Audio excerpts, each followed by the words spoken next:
My name is Giacomo Strollo. I'm a mechanical engineer. You're sitting in my design studio. Strollo Design's design studio.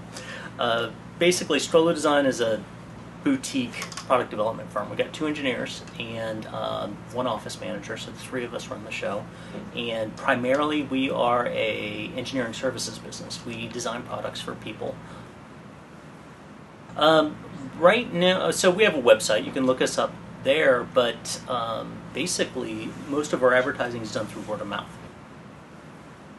Well, the coolest project we've ever worked on is Smart Jars, which is a product of our own. And the reason that it's cool is because it's our own. And it actually is taking something that was our idea, running through the entire prototyping process, the process of optimizing it, building the injection molds for the product, finding molding vendors, going out and marketing the product, figuring out who our customer was, having those conversations with them, and actually selling it. Oftentimes in our field, when we go out and do design work for a customer, we don't actually get our hands into all the different aspects of being an entrepreneur. Basically, we are an entrepreneur, but we're entrepreneurs in a very specific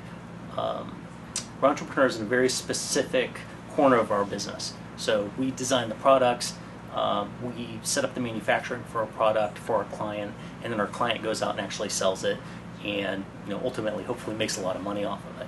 So Smart Jars, which is basically this little guy, very simple product, is something of our own that we got to apply all these skills that we have in design, development, and manufacturing, and understanding of what we know about creating something and manufacturing it, and then actually taking the other steps, going out and marketing it, learning who your customer is, learning how to handle the business finances, learning what it is to develop marketing channels and sales channels. So it's been a fantastic learning experience.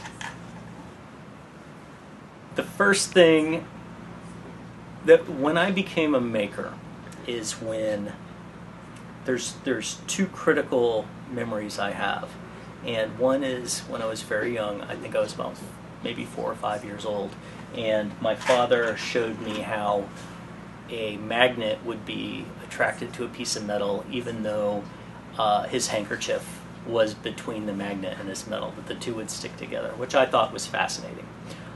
The second thing, and had nothing to do with making anything, it had to do with tearing stuff apart.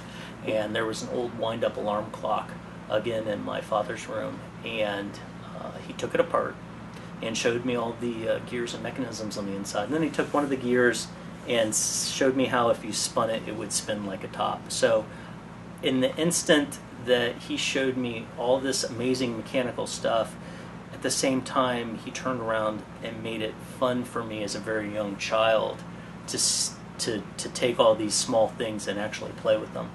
From that point on, just about every toy I had was ripped apart, and it took me a little while to get to the point where I was actually building stuff with that, but that's really what put me on the path of being a maker.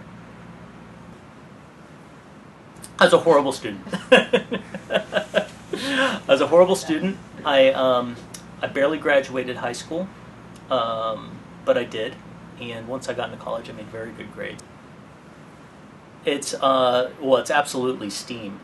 My father was an architect, and I was on the fence of becoming an architect or an engineer when I got into college.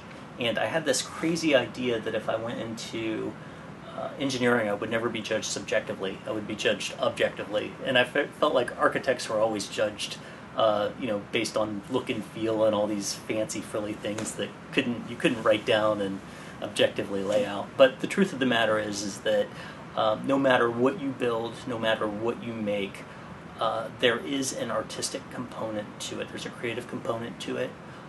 You can have the most wildly fantastic mechanism in the world that is super efficient and is brilliant, but there's always an artistic component to it. There's always going to be an aesthetic that is going to make people want to gravitate to it or not gravitate to it.